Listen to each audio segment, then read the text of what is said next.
Hi everyone, I'm Zoltan, and today I'm going to talk about how we expanded our traditional linear CG pipeline with real-time. So over this course, I'm going to go over different topics, such as how we integrated Unreal into our pipeline, what tools and what workflow do we use, and also I'm going to touch upon what projects we made with Unreal over the years. Also, I will give you an insight that how the whole transition went over within the company from different perspectives. And lastly, I will summarize that how much did we gain just by switching to Unreal. But first, a little bit about me. So I'm Zoltan. I'm an Unreal developer at Platige. And I have an ICT engineering background that specializes on real-time engines. And I was lucky enough to work with many different areas such as AR, VR, virtual production, and motion capture. But lately, I was more focused on tools and pipeline development. So that puts me around 8+ years with real-time engines and 5+ years with Unreal. But that's enough about me. Let's talk about Platige. So if you don't already know, Platige is an award-winning creative studio, and we have more than 25 years of experience with production and post-production. And we are currently operating with 5 different offices all over the world. We have also 6,000 projects with the most prominent clients, and we have been granted over 300 awards over the years. But pictures speak louder than words, so let me just show you what we have been doing. Look what we can do.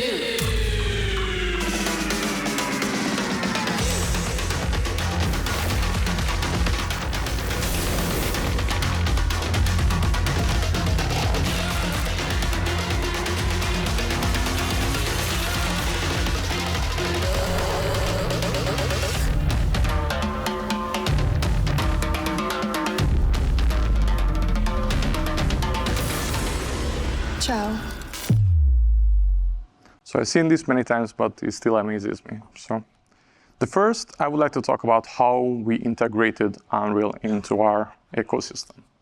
So Platige was originally working with traditional linear CG pipeline, and that comes with some challenges. For example, the projects that we are working with are usually spanning between 3 to 9 months, and that puts a huge burden on the production and the creative work. The amount of iteration and creative work that can be done within this time period is quite limited.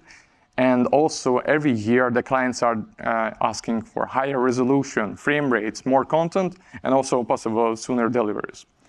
And that restricts the amount of variety of the projects we can do. Also, if any last-minute changes are requested, it might be impossible to do so. The linear pipeline has the highest visual fidelity, but that comes with a huge demand on resources and time. The rendering times are usually taking very long to do. Therefore, they are introduced at the very late stage of the pipeline. And the final render can take up to 2 or 3 weeks to see. And therefore, it's really hard to iterate and do fast changes. Technological-wise, as we are doing tasks sequentially after each other, if something has to be changed, we have to go back several steps and do it all over.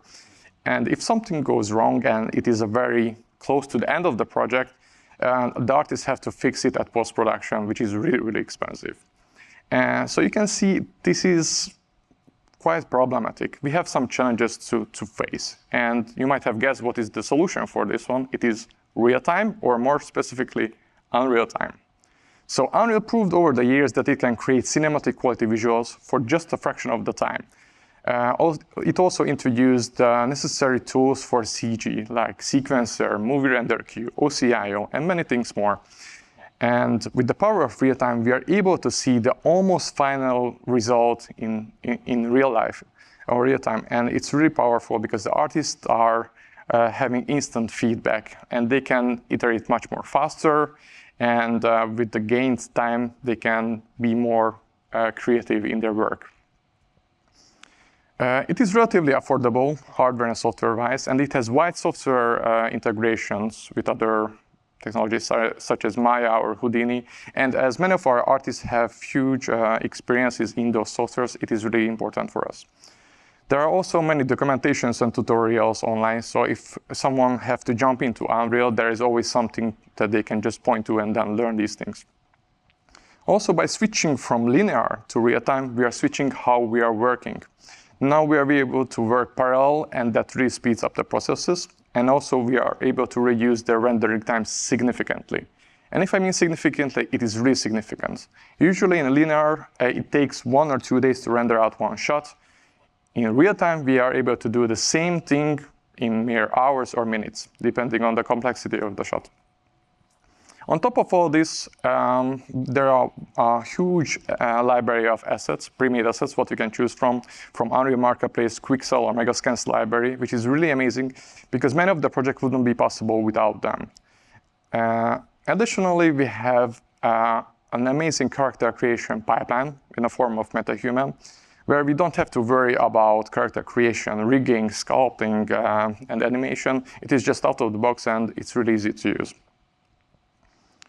The projects are changing. We are able to deliver projects much faster or making them longer, depending on the requirements. And also, it introduces new business possibilities. And with the gain time, what we are saving on rendering times, now there is a possibility for episodic productions. And thanks that Unreal is used widely across the industry, now we are able to tighten the relationship with our clients. So now we know that Unreal is amazing. Now let's take a look at how we integrated it into our pipeline. The whole thing started at 2013 when the Infinite demo came out, and it showcased that now Unreal is ready to be used for cinematic purposes. And we started to look into it, how can we use it and experiment with it. And one example is the Another Day of Life. That was a project that we done in 2015. And it was done in linear. And we tried to recreate some of these shots within Unreal to see if it is able to do it. And it was very successful. And from there on, we tried to dig deeper and learn the tricks of Unreal. And we delivered our first project called Koala in 2020. It was just an internal project, but it proved that we are able to deliver a project from start till finish completely in Unreal, and we were really happy about it. After that, things got speeded up. Just a year after, we delivered our first ever client project, which was a virtual concert, and it was done within Unreal because there was a huge time constraint, and we weren't able to deliver it with any other method, and we were really happy about it, and also the client was.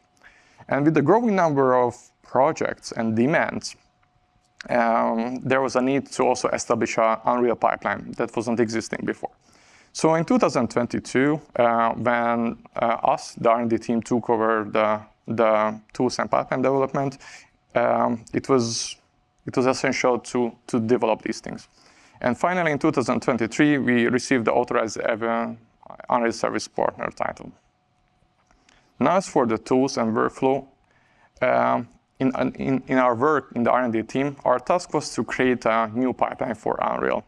And we had to create a new pipeline for Unreal that would suffice the needs from artists till the management, and also would match the quality of the linear pipeline what we are having. So we had a lot of initial discussion with the different departments, the pipeline team, to see what are the most core and essential parts of it. But luckily, we were able to narrow it down only to a few points. So first, the most important part is to import shots and assets in Unreal Engine. But that came with the need to create a unified project and shot structure. Secondly, we had to render out those shots and create movies automatically out of it, which can be later uploaded to ShotGrid for review purposes.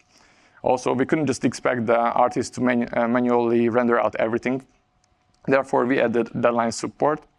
And as some of the aspects were missing and functionalities were missing for the artist, we had to develop these tools, and we plan to use it via plugins. Of course, we had to version control the tool and the project, but we trusted Perforce and Git to do the rest of the magic. Lastly, the most crucial part, the engine itself. We decided to go with the vanilla version because we were a relatively small team, and also Unreal is way too robust. And the projects that we are working with are quite rapidly changing. We couldn't just stay and wait for 4 years, 5 years with the same engine version. However, we are still going with the custom fork of the Unreal Engine. You might ask why? And it's a very good reason behind it. So one of the days when I was sitting behind my desk, one of the artists wrote to me like, hey, the project what we are working on is crashing. And he sent me this picture. Have anyone seen something like this? All right. So for the developers, you might know what it means that all of our plugins, what we have in our project, it's crashing. And this means that we have to make sure everything is working, and it's very hard. For the non-developers, it means that you're going to have a really, really bad time. So after some digging, we figured out that one of the artists downloaded the latest Unreal version from the Epic Launcher, installed it, opened up the project, but it was crashing because our plugins are containing C++, and we had to recompile it. Luckily, we were able to revert it back thanks to Paraforce, but that gave us a good sense that what artists should and shouldn't do. So we made what every sensible developer would do. We prevented them to submit changes to the plugins folder and the U-project file, so they cannot mess up the project in this case. And also, we prevented them to download the engines from the Epic installer. And we, of course, implemented our own way of downloading the proper engine versions. But it is really important to control what artists can do. As for the tools, I mentioned that we try to use plugins. And the reason why, because it is the designated way of propagating functionalities between projects. It can store assets, textures, widgets, many things more. And also, it is possible to enable and disable them per project basis on demand. Also, it is possible to, or they are separately handling the runtime and editor functionality. Our tools can be divided into two main categories. We have the core plugins that all the other tools are depending on, such as PI core, which is basically just containing all the packages and libraries that we are using, and the PI library, which is a function library that contains everything that the other tools are requiring, or some functions that are not exposed out of the box, or they just need it. The second one is the pipeline plugins. And those are behavior specific, which means that they contain everything to the role that they represent. So in this case, for example, in shot tools, they contain everything that is shot related. So shot creation, updates, modification, everything. And the same goes to the render tools. Contains everything that is render related. I mentioned before that we had to define a unified project and shot structure. And we decided to go with the level, sub-level, and sequence, subsequence setup, because that provides the most amount of flexibility for the artist to work freely. And of course, when we are working with this one, when we are editing something in Unreal, Paraforce will check out some assets, and that logs it. And it goes against the parallel workflow. But by dividing into smaller chunks, like additional sublevels, additional subsequences, we are able to maintain the parallel workflow and also the proper version controlling system. Here you can see that how our main sequence are set up. So we have a bunch of other subsequences with different categories. So we have the environment for all the environmental artists. We have the light for the lighting artists. And the same goes for the levels. We have one main persistent level, and all the sub-levels are there. We also put some additional folders in the outliner for the artists to work with, so they can organize their work much better. So what we can see here, it is for word composition, but we also supporting word partition. Instead of sub-levels, we are creating data layers with the same category names, so it should be covered everything. The first tool, what I'm going to showcase here, is the shot builder itself. This is how we are importing and creating shots. And it's a very simplistic way. It has just the shot names, the shot ranges, and the status what it has. And every data what you can see here is coming from shot grid. We just fetch it, and then we display it. We're able to select one or multiple ones. And in the bottom, we have additional subcategories that we can create on demand. Lastly, we have the two buttons to either import or update the shots. So when we import the shots, it will just iterate over the selection and create all the assets that I mentioned before, the sub-level subsequences. It will automatically open it up and update the status in the UI as well. You can see the levels are added automatically, and in the sequence, we have everything how it should be. There are two other unique assets what we are creating called shot container and sequence container, but I will touch upon those just in a second. So these custom containers, we are using it for storing the information that is everything shot related or sequence related, and we are storing what we have from shot grid. So if there are any differences, like shot ranges or references, then we know it and it will be displayed in the shot builder in the UI, and then the artists are notified and they can act upon it, they can update it. The second tools what I'm going to show is the render manager. This is our most used tool, and it's also very simplistic. So on the left side, we have all the available shots that are imported in the project. And on the right side, we have render options where we can select the primary configuration, either other options, if you want to create previews or upload them to ShotGrid, and also write some comments. Of course, the two buttons to either render it out in different ways. The second part of it is the render manager's assets. And what it does, that we have an asset folder into our structure, and it will iterate over and scan everything, regardless of the asset type. And it will just fill out the database, and we are using it for creating turntables. So when we are selecting it, it is not related to different sublevels, but we are using just for a studio setup to create turntables. And it's really useful for the artists and for the producers to assets and character creation. Now let's take a look at in action. So when we open up, you can see it's populated with the level, with the shots. And when we click on the level and the sequence, it will open up automatically the corresponding assets. Now we can change it to different configurations. Here I selected to have the create preview, upload to ShotGrid, and there's some just dummy text, what you can see. First, I'm going to demonstrate the local render itself. So when we push it, it's going to just open up the standard movie render queue, what we are using.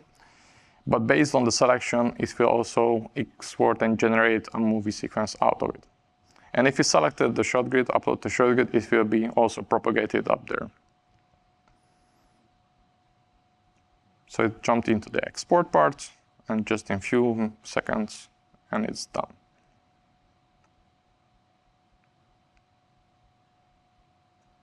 And now it is ready to be reviewed. So it's really easy for the artists and for the producers. They don't have to do these things manually. It's really amazing. The second part is the deadline render, or the remote render. And it has a very unique part of it where we can specify the render machines that we want to send it to. It's especially useful if you have a very heavy scene and you have a powerful machine that can handle it. You can just delegate it there. So what it does, it creates a job. It first ensures that the Unreal Engine is installed on the machine. If not, it's going to install it. Later, then it gets the latest version from Perforce of the project. And when it is done, it's going to also do the movie render queue. And based on the arguments, it's going to upload it to ShotGrid. So when we reload it, it's going to be there. So it's ready to be reviewed. It's really amazing, and the artists are really happy about it. And also we. As you can imagine, that we have a lot of projects and tools to maintain. Therefore, we try to automate as much as possible. So first thing what we did here is we created a GitLab CI that would get the latest version for all of our tools and make sure that everything is all right. And it will deploy to all the active projects what we have from ShotGrid. And then it will just submit it to Perforce. And it's really amazing because it eliminates the human error factor. And because we've done it before manually, but you always forget something or something goes wrong. And it's automated. It's very, very handy. So you see now the tools. Now let's take a look at some cool stuff, what we are doing with Unreal itself. So let me just show you.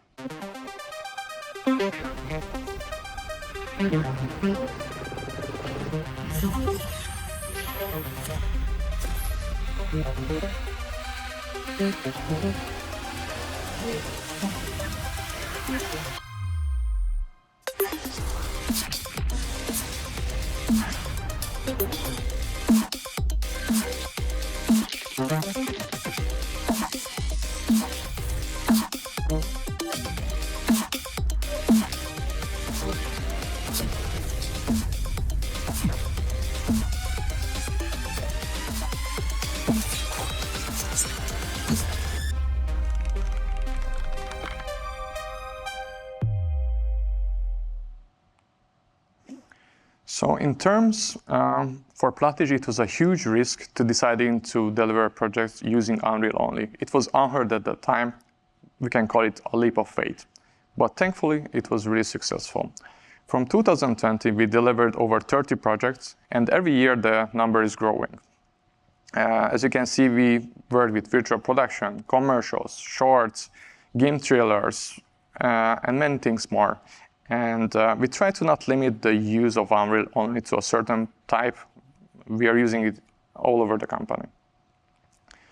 Due to sheer number of the projects and the types that we are using, I try to take a look at them one by one.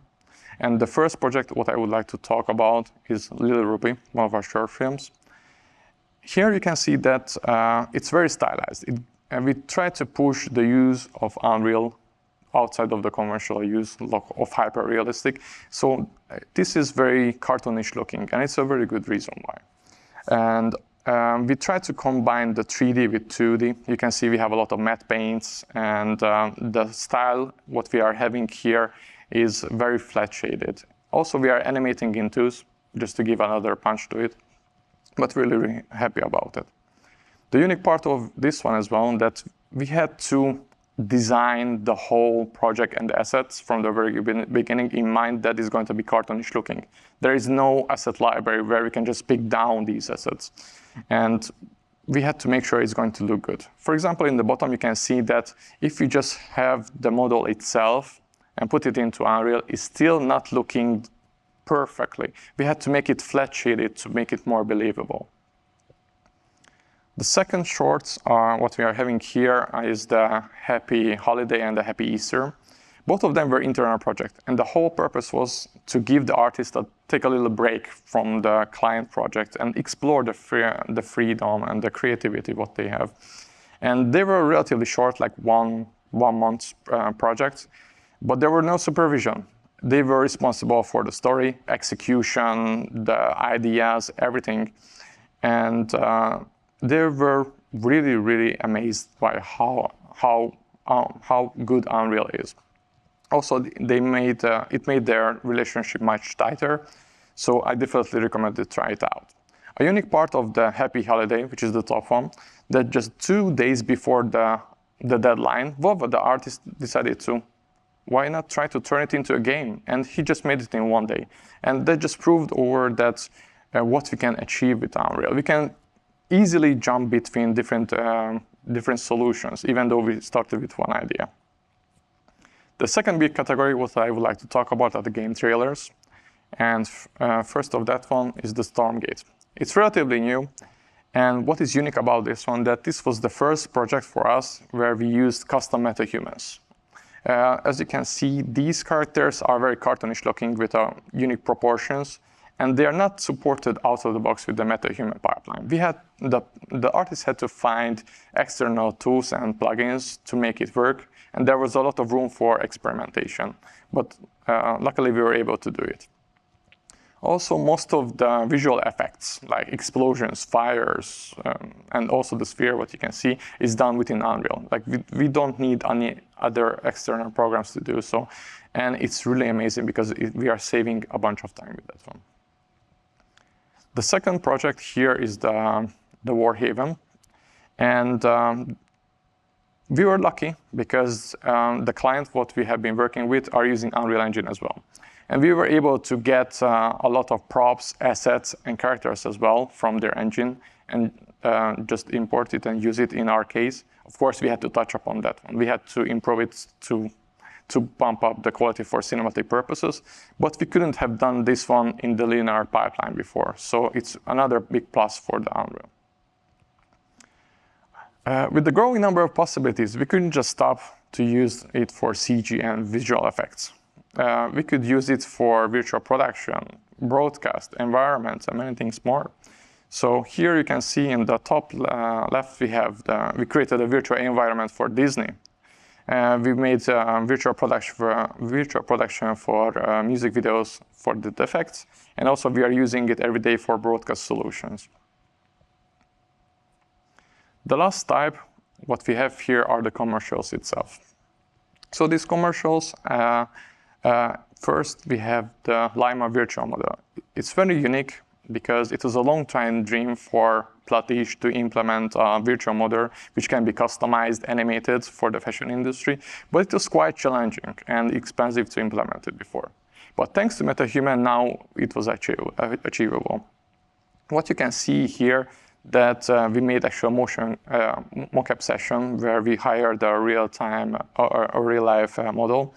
We recorded the movement and also the facial expressions with the head-mounted camera, and we imported those animations into Unreal. We rendered them out, and now it was ready to be used. And we are proud to say that the Lima virtual model had its first public experience at Vogue magazine, and it was widely successful. Here we have the 3D Explore the Possibilities. It was a showcase of Unreal, what it's capable of, and it was a big, long master shot. You can see that we have interiors, huge exteriors, flybys where we have dynamic lighting as well, and also we have very realistic and very stylized look. And just really, we wanted to showcase what Unreal is capable of.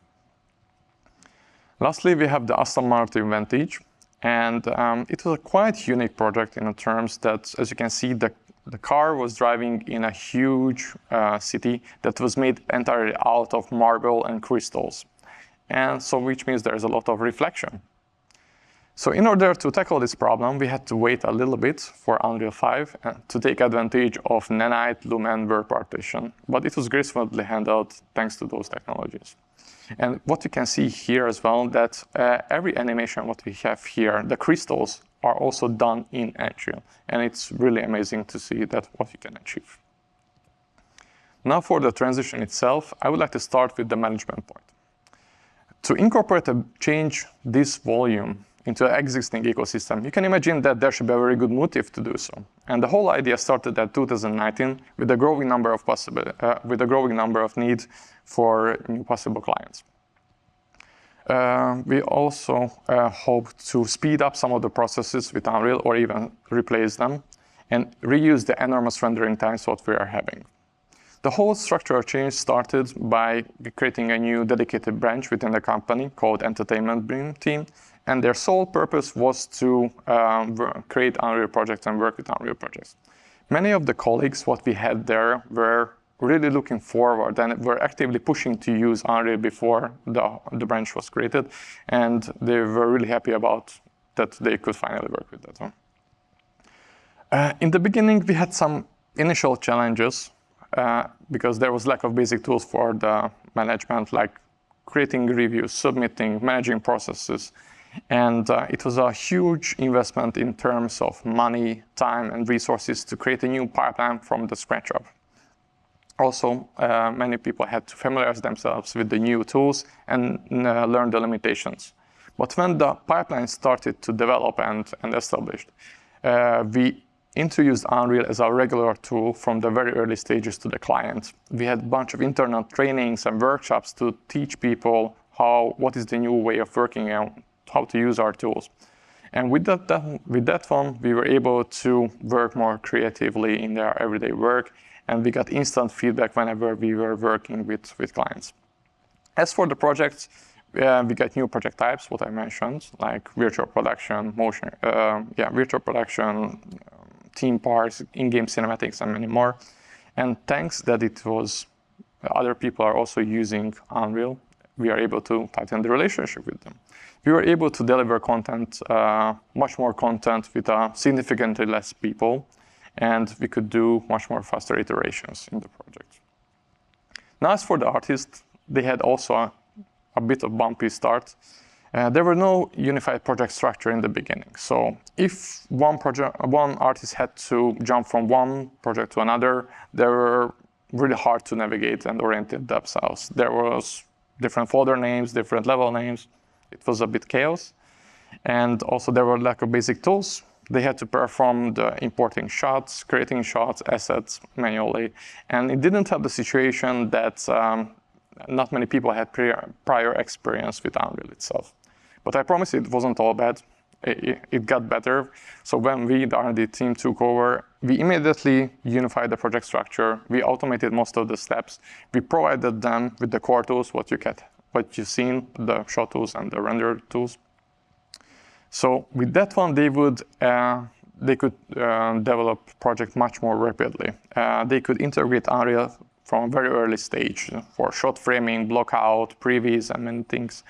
And the experienced colleagues started to share knowledge between each other and also with the new guys, so it was much better.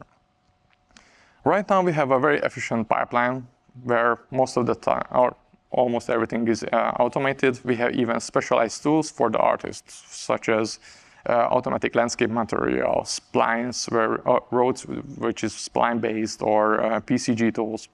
And we have a bunch of documentations and tutorials for them to learn if they don't know what to do.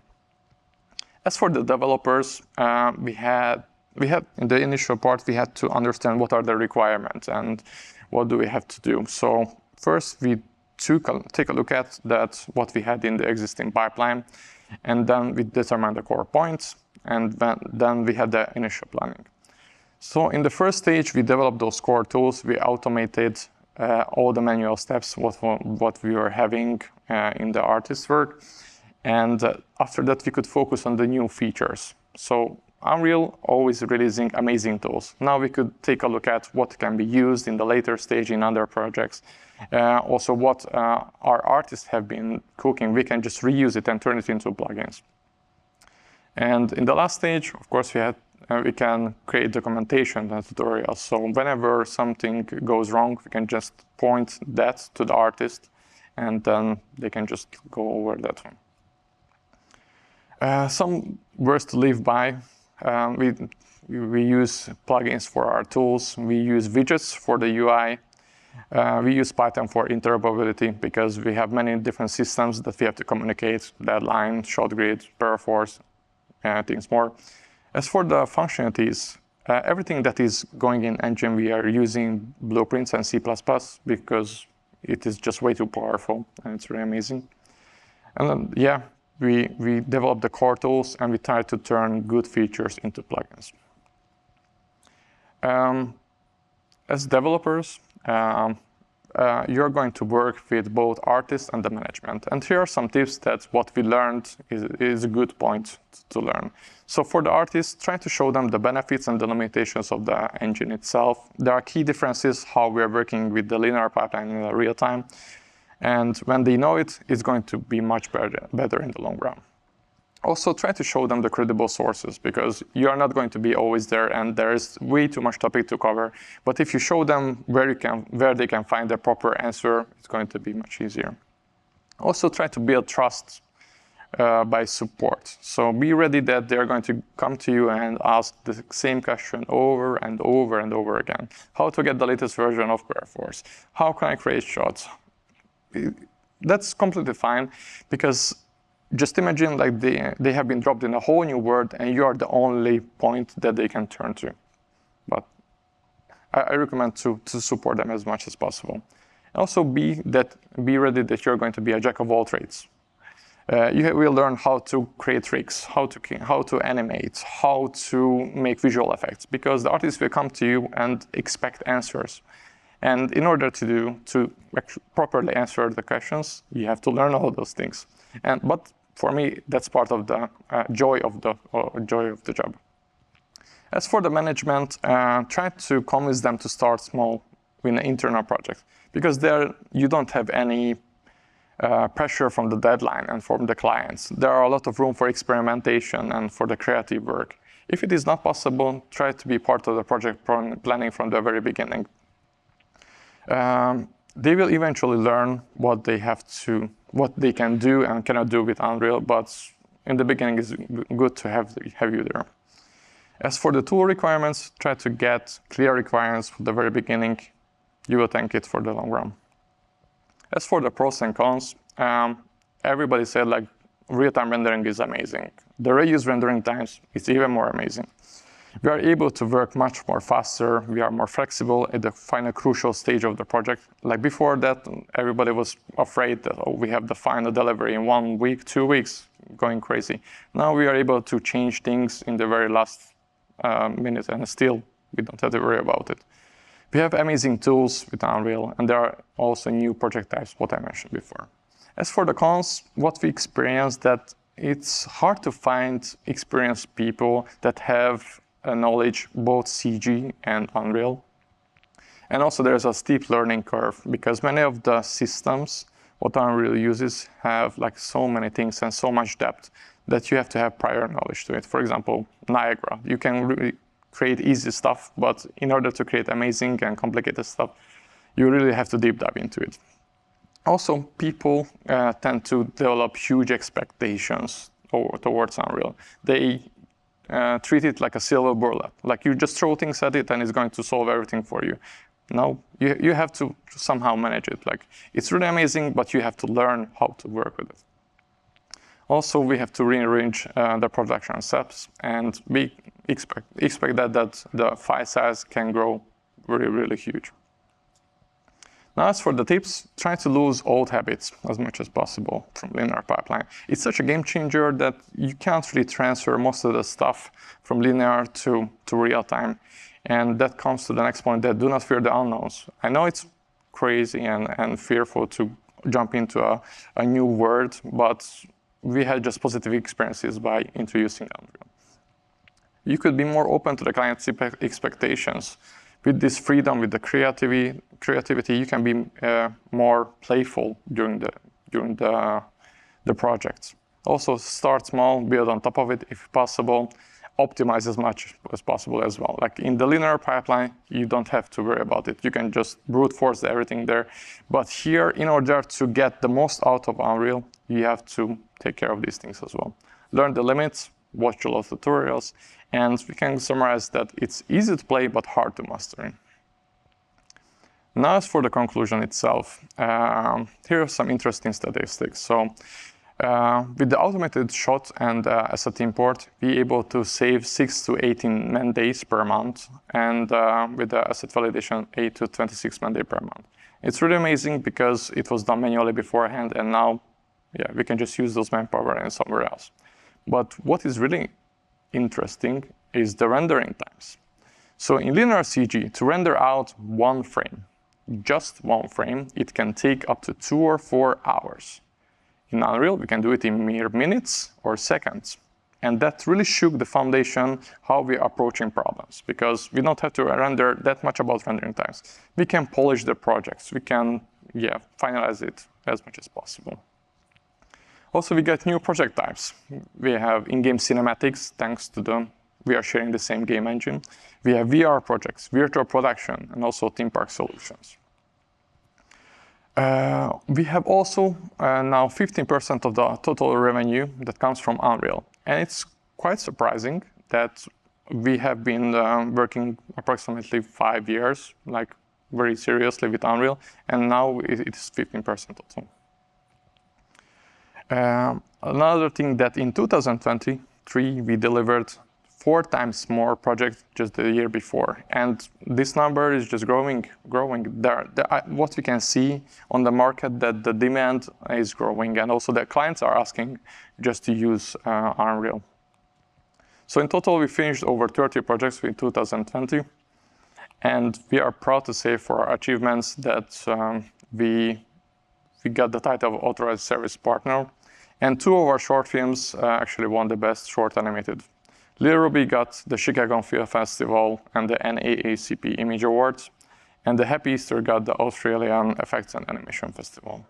So thank you very much for your attention, and hope you liked it.